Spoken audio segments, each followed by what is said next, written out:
Hello, welcome to my video blog where we sit at the intersection of faith, LGBT, and Christian communities. Today I want to talk to you about Leviticus and the two clobber verses in Leviticus. And the thing is, one thing you need to realize before you dive into this video and the ones that follow is that there's hours of material where I've talked about things beforehand, and this video may make more sense watching some of those, especially on motives, conscience, wisdom, etc. But anyway, let's go ahead and dive in. The first clobber verse is within the Leviticus 18, and the thing is, we need to understand context in order to get into these lists. And this is beginning in the first part. And the Lord spoke to Moses, saying, "Speak to the people of Israel, saying to them, I am the Lord your God. You shall not do as they do in the land of Egypt, where you lived. You shall not do as they do in the land of Canaan, to which I am bringing you. You shall not walk in their statutes.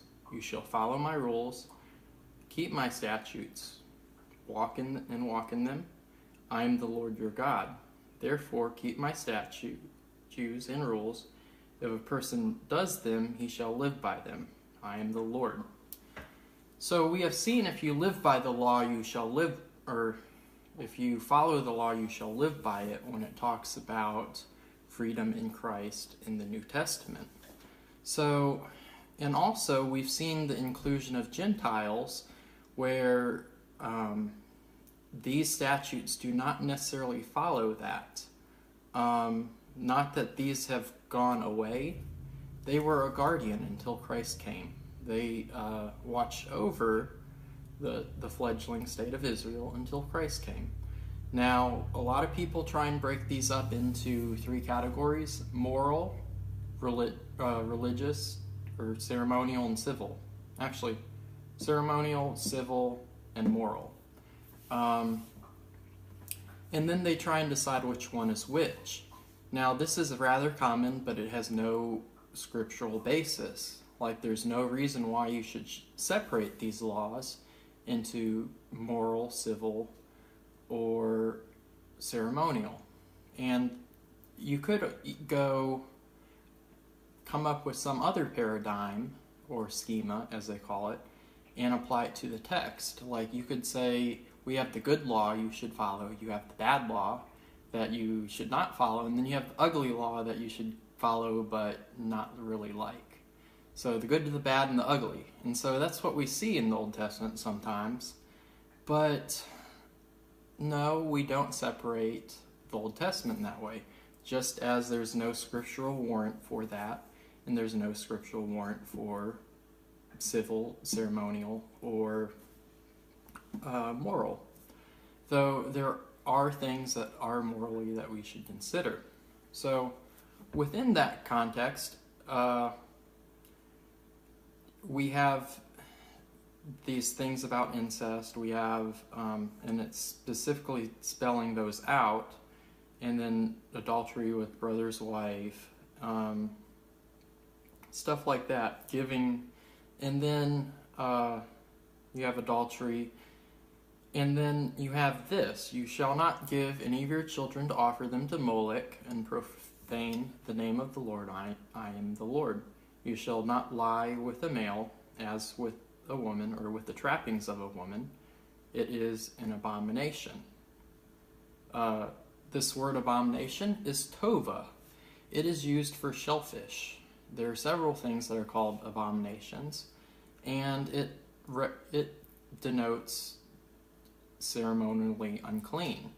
Now, this is part of the reason why people try and split up the Old Testament law, but by calling it an abomination, you're shifting it into ceremonial rather than something strictly moral. So that's the context of the first homosexual verse in Leviticus. Or used against homosexuality. You shall not lie with the male as with a woman. The whole idea of lying is applying to men sleeping with men, or men sleeping with a woman and a man at the same time. That is a possibility within the Hebrew. Now, we have to fit this within the context of Leviticus. Do not make yourselves unclean by any of these things, for all these, the nations I'm driving out before you, have become unclean. The land became unclean, so I punished its iniquity, and the land vomited out its inhabitants. But you shall keep my statutes, my rules, and do none of these abominations, either the native or the stranger who sojourns among you. For the people of the land who were before you did all these abominations, so that the land became unclean. So, what we see is that this is part of the whole Jewish and Gentile divide, that these other nations are doing these things, and God tells Israel based on, don't do these things, be separate from the other nations. Now, so we have to understand the sexual code within the context of Jew versus Gentile. Now, because we follow this as Gentiles, a lot of these, and we see that they're a good idea, we can't necessarily say the Bible is against this. It is, but for the Israelite, we are against it because we understand a lot of these things are bad ideas. From inbreeding, from the 12th century where people would marry cousins all the time and money didn't change hands, and that was the attack of on marriage, because society didn't move anywhere and you had feudal states because there was no intermarrying between classes and families. So inheritances went to the same people, and families served other families, and you had this feudal system directly tied to the change in marriage from the Roman atomistic model to the Goth model, which was marry your cousin and keep the inheritance within the family. So that was actually the first attack on marriage, was this change from marrying family members to, or not family members to marrying family members. And besides all the genetic stuff, so we have actually seen that a lot of these are bad ideas. Polygamy is not on this list. In fact, polygamy is not in the Old Testament outside of a few places where it's mentioned.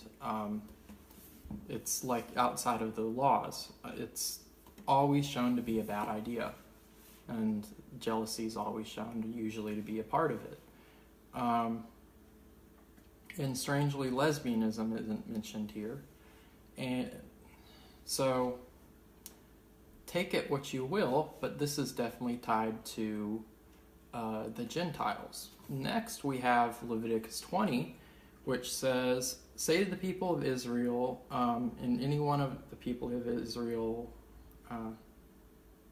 or of the strangers who sojourn in Israel, who gives any of his children Molech, shall be put to death. The people of the land shall stone him with stones. Okay, so that's back to the beginning of this, is back to idolatry. And then you have turning to mediums and such.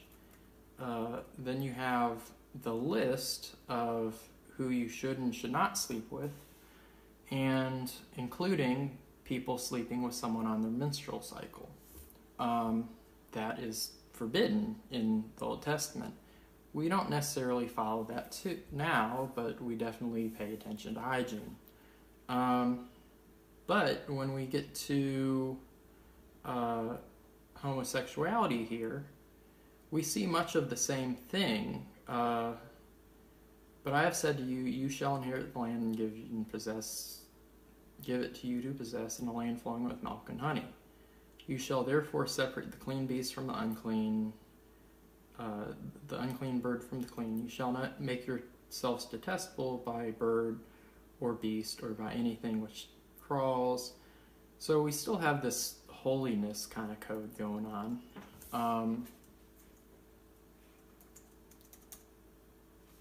And within verse 13 is, if a man lies with a male, as with the trappings of woman, both have committed an abomination. They shall be put to death, their blood is upon them. So we have this word abomination again, and it's tova, and it's not all these other things are called that. It's one of the few exceptions within this list that it's called an abomination.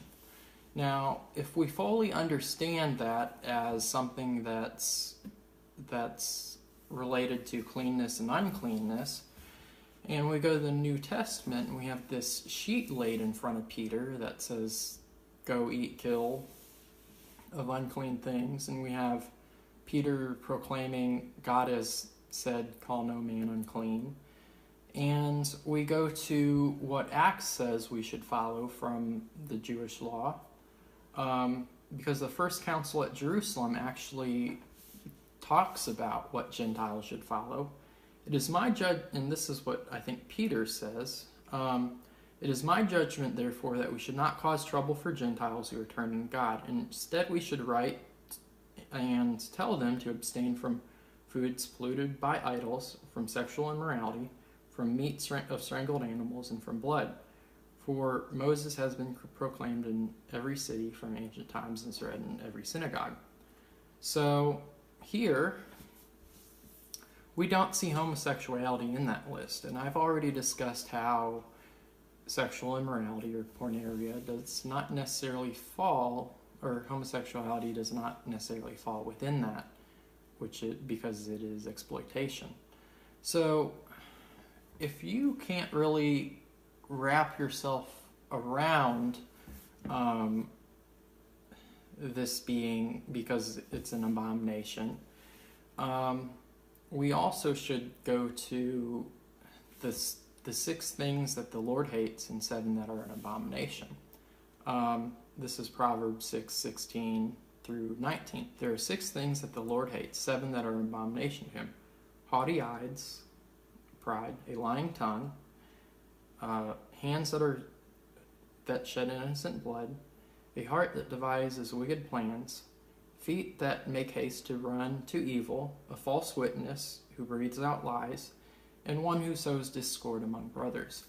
So a false witness is and someone who lies. Well, if staying in the closet is sometimes that, and I don't see homosexuality in this list. And likewise, a false witness is breaking your marriage vows, and also the vows that you make and your body makes when it comes to sex, I believe, because that's wickedness, or can be, especially when it goes against your conscience.